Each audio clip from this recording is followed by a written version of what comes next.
আসসালামু আলাইকুম। আমরা আজকে আমাদের ৩৯তম ক্লাসে চলে এসেছি। Start by the name of Allah. আমরা আজকে শিখব base form of verb. 2 minutes, just 2 minutes. আমি আপনাদের 2 মিনিটের মধ্যে বেস ফর্ম, প্রেজেন্ট ফর্ম এবং মেইন ফর্ম ভার্বের এই 3টা ফর্মের মধ্যে একটা পার্থক্য তৈরি করে দিব এবং বেস ফর্ম বলতে আসলে কি বোঝায় সেটা তুলে ধরার চেষ্টা করব। So let's learn. আজকে আমরা শিখতে চেয়েছি বেস ফর্ম অফ ভার্ব। তাহলে বেস ফর্মটা কি? একটা ভার্বের বেস ফর্ম অফ ভার্বকে মেইন ভার্ব বা প্রেজেন্ট ভার্বও বলা হয়। মেইন ভার্বও বলা যাবে, প্রেজেন্ট ভার্বও বলা যাবে, কিন্তু সব মেইন ভার্ব, সব প্রেজেন্ট ভার্বই বেস ফর্ম না। রুট বা মূল ভার্বই প্রকৃত অর্থে বেস ভার্ব। যেমন গো এবং গোজ উভয়ই মেইন ও প্রেজেন্ট ভার্ব। মানে গো এবং গোজ এই দুইটাই মেইন ভার্ব বলা যাবে, প্রেজেন্ট ভার্ব বলা যাবে। এইবার আরো কিছু ভার্ব প্যাটার্নের এক্সাম্পল আমরা এখানে ইউজ করছি। যেমন গো এর পাস্ট ফর্ম হচ্ছে ওয়েন্ট, V3 ফর্ম হচ্ছে পাস্ট পার্টিসিপল ফর্ম হচ্ছে গন,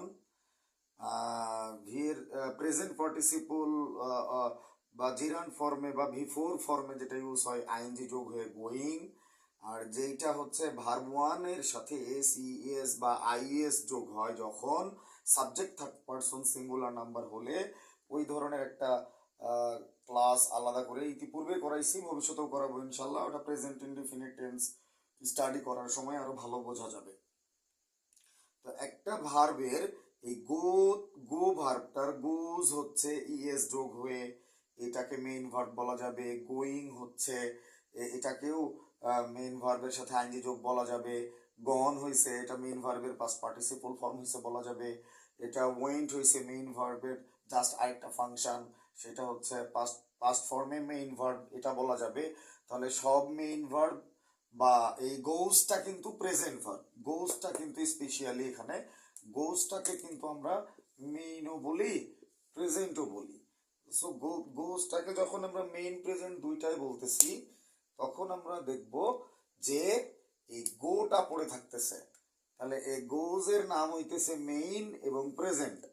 আর গো এর নাম আবার এখানে গোজ হয়ে verb 1 plus S ES IES যোগ হয়ে যাচ্ছে। গোয়িং এ যায় V4 হইতেছে, গনে যায় V3 হইতেছে, ওয়েন্টে যায় V2 হইতেছে। এরকম ফর্মে গো পরিবর্তিত হয়ে যাচ্ছে।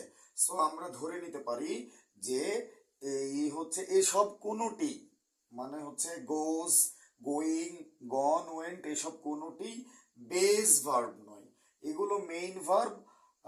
গোজ হচ্ছে প্রেজেন্ট ভার্ব, ওয়েন্ট হচ্ছে পাস্ট ইনডিফিনিট টেন্সে ইউজ হয়, গন হচ্ছে V3 পাস্ট পার্টিসিপল ফর্মে ইউজ হয়, গোয়িং হচ্ছে V4 আইএনজি যোগ হয়ে ইউজ হয়।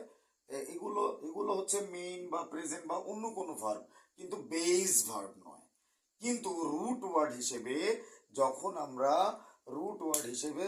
আমরা গোকে ইউজ করব, এই গোকে যখন রুট ওয়ার্ড হিসেবে আমরা পড়াশোনা করব, জানবো যে গো হচ্ছে একটা রুট ওয়ার্ড যার আর সংক্ষেপিত রূপ নেই। মানে গোকে আর সংক্ষেপ করলে তার কোনো অর্থ থাকবে না, তাকেই মূলত বেস ভার্ব বলা হয়।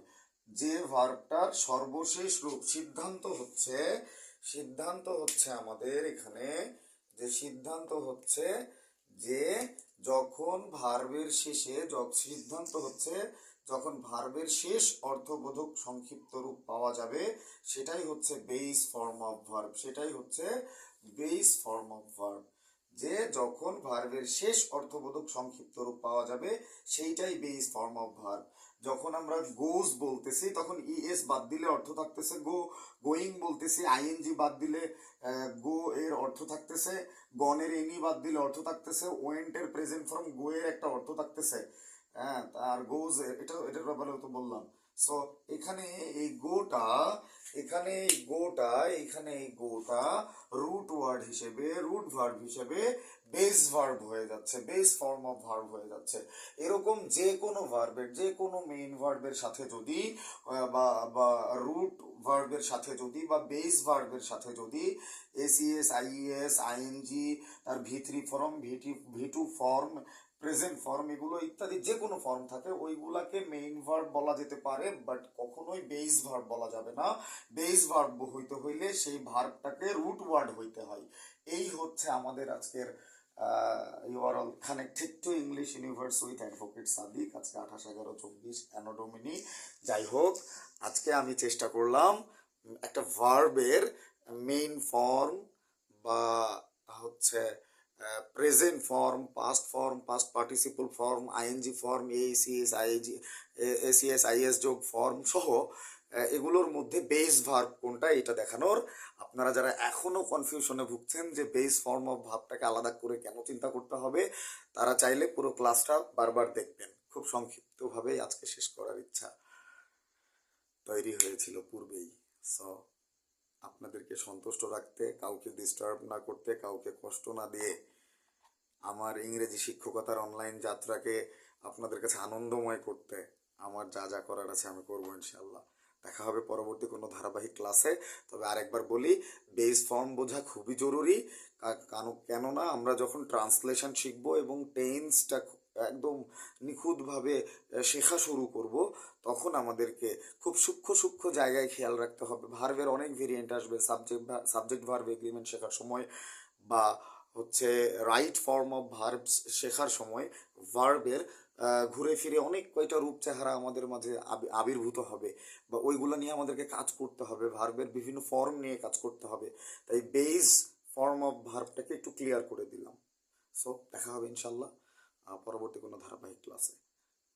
টিল দেন, টাটা, আসসালামু আলাইকুম।